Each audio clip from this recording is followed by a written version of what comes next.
Well, a potential spinoff coming at Madison Square Garden, and we're not talking about the Knicks going to the G League. A little bit of a dig there. The Madison Square Garden Entertainment Board of Directors has authorized management to explore potential spinoff options in an effort to create a separately traded public company comprised of just the live entertainment business. Now, that would include valuable long-term arena license agreements with the New York Knicks and, of course, the New York Rangers. Joining us now to break this down is Jonathan Boyar of Boyar Value Group, principal and host of the World According to Boyar podcast. Great to have you on the show today.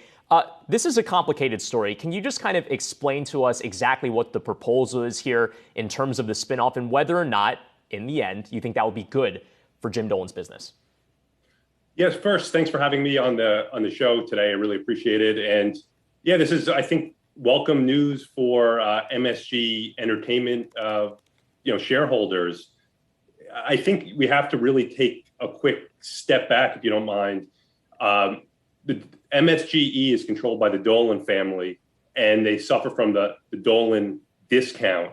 And it's been unfair as investors in Dolan-controlled entities have actually made a fair amount of money investing alongside of them. And this is just one example of the way that they're trying to create value by separating assets where you have the iconic Madison Square Garden Arena, you have the Beacon Theater, Radio City Music Hall, and putting that into one company and putting a second company that's going to have their more speculative assets like Town Nightclub and the Sphere, which they're building in Las Vegas, that should be completed by next year. So this is a way of simplifying the story and helping create value for shareholders.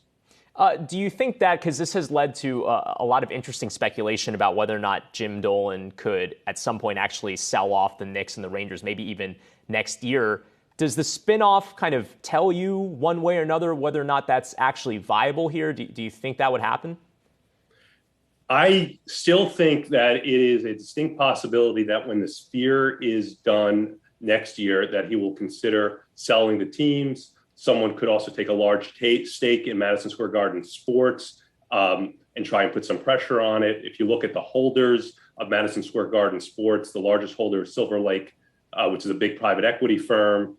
An Egyptian billionaire owns about 6% of the team. So there's a lot of things that could happen. I mean, right now, the enterprise value of Madison Square Garden sports is roughly $5 billion. The Knicks alone are worth well in excess of $6 billion.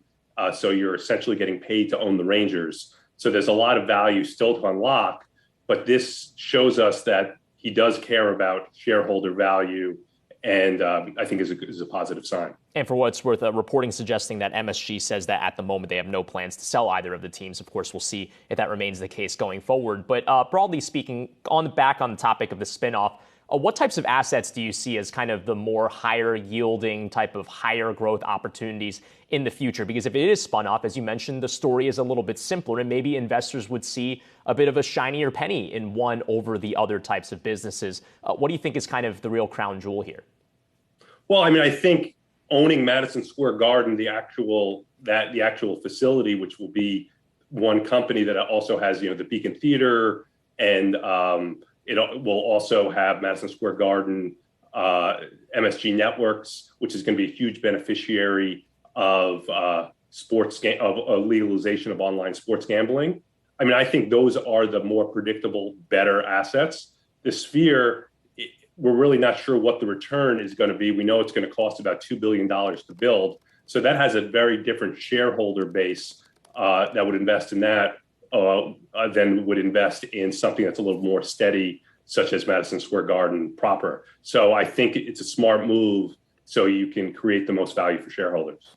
There is indeed nothing like the Garden, and that's coming from a Nets fan. Jonathan Boyar, Boyar Value Group principal and host of the World According to Boyar podcast. Thanks so much for stopping by. Appreciate it.